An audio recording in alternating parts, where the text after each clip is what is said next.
Hello साथीहरू, स्वागत छ तपाईहरुलाई मेरो अर्को भिडियोमा। अनि यो चाहिँ सिस्नो, हाम्रो बान्तावा भाषामा, राईहरूको भाषामा चाहिँ छोको भन्छौँ। अनि यो चाहिँ मेरो माइली दिदीले पठाइदिनु भएको मलाई फिकलबाट। अनि अब चाहिँ म यो बनाउँदैछु। यो बनाउनको लागि चाहिँ मैले यहाँ पानी बसालेँ। अनि पानी बसाएपछि यसमा मैले नुन हालेको छु। त्यसपछि आलु यहाँ मैले उसिनेको छु, फुटेको पनि छ आलु। यहाँ अलिक धेरै पाकेको छ, तर ठिकै छ, यो मजाले पाकेको हुनुपर्छ। यो पकाउँदैछु, कस्तो हुन्छ हेर्दै जानु होला, कस्तो हुन्छ स्वाद। खाएपछि म तपाईहरुलाई भन्ने छु है त। मैले चाहिँ सिस्नोलाई लगाइसकेँ। यहाँ पानी उम्लिसकेपछि हामीले सिस्नोलाई लगाइदिनु पर्ने हुन्छ। यसरी लगाएर चलाउने हो।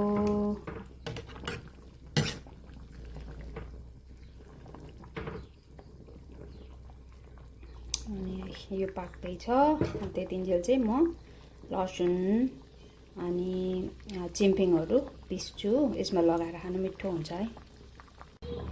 अब यो चाहिँ मैले आलु पनि लगाइसकेँ। यसमा मैले यहाँ लसुन लाउँदैछु। लसुन लगाएपछि यसको स्वाद झन् मिठो हुन्छ।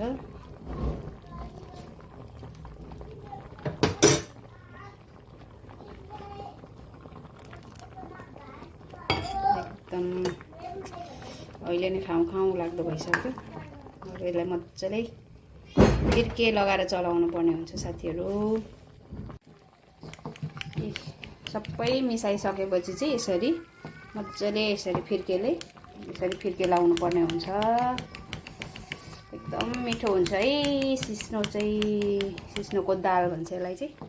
कतिजनाले आफ्नै आफ्नै तरिकाले बनाएर खानुहुन्छ।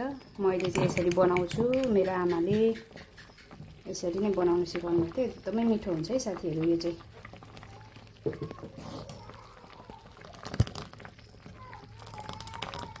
आलु लगाएर लसुन लगाएर मजाले बनाएको छु मैले। अब चाहिँ यो मेरो सिस्नो चाहिँ एकदम रेडी भएको छ खानालाई। हामी चाहिँ अब एकछिन पछाडि खान्छौँ। नानीहरू होमवर्क गर्दैछ, पढ्दैछ। अनि नानीहरू पढिन्जेलको लागि चाहिँ मलाई यतिकै राखिदिन्छु। अनि हामी खानेछौँ।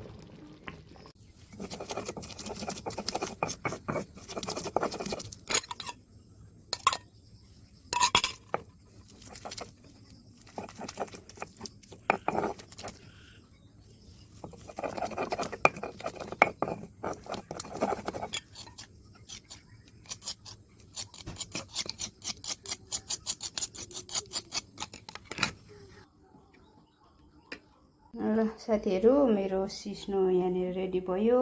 मेरो खाना अनि अचार, यो काँक्रा सबै इलामबाट आएको कोसेली हो यो चाहिँ। अनि अब हामी चाहिँ खान थाल्यौँ है त। ल साथीहरू, बनाइसकेँ। अब चाहिँ खान बसेको कस्तो हुन्छ म तपाईँलाई भन्छु है त। एकदम मेरो हो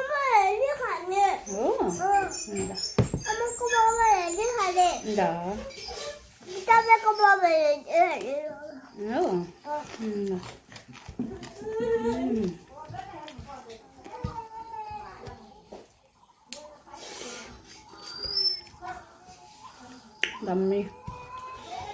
वाउ, थ्याङ्क यू नाना माइली, छोको पठाइदिएको लागि अनि काँक्राको लागि, खोर्सानी सबै इलामको खानेकुरा खाँदैछु आज मैले।